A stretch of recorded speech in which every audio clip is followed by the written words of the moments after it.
How much personal information do you keep on your computer or online?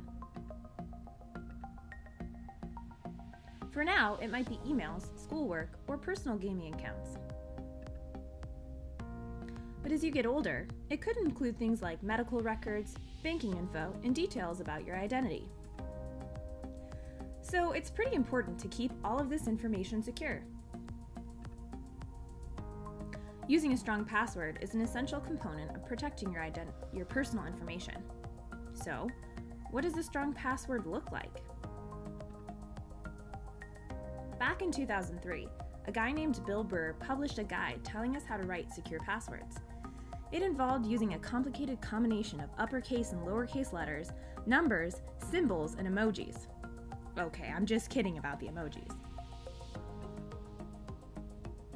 But recently, we've realized that these passwords, if they're short, it doesn't matter how many special characters you use, that doesn't make it any harder for an algorithm to crack.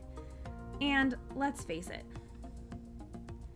no one's going to remember that complicated password.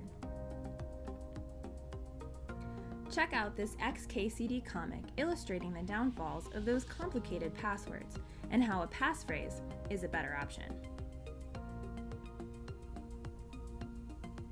Let's say you start with the base word, troubadour, because you like to sing and never miss a Renaissance fair. But that's too easy. Throw in a capital letter, turn the O into a 0. The A kind of looks like a 4, stick in a random symbol and number at the end, and you've got yourself a password. But here's the thing, a password like that isn't too hard for a computer to figure out. And it sure is easy for you to forget. But take, for example, a string of 4 random but common words pushed together. Correct, horse, battery, staple. This passphrase has 25 characters. And it's a lot harder for a computer to guess. But once you come up with some sort of association in your mind, it's pretty easy for you to remember.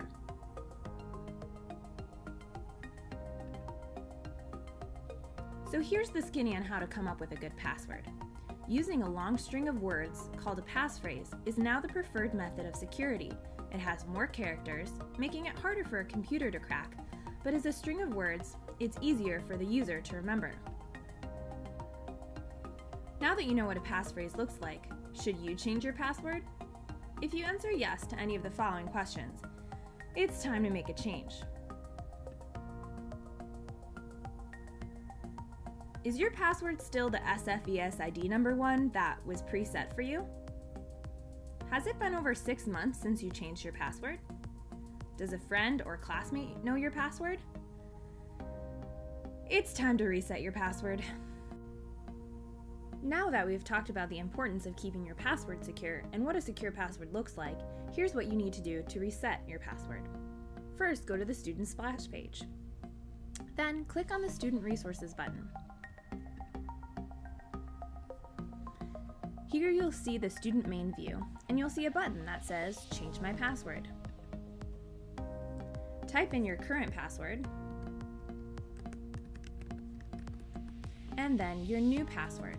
You'll see that you're asked to enter at least 12 characters.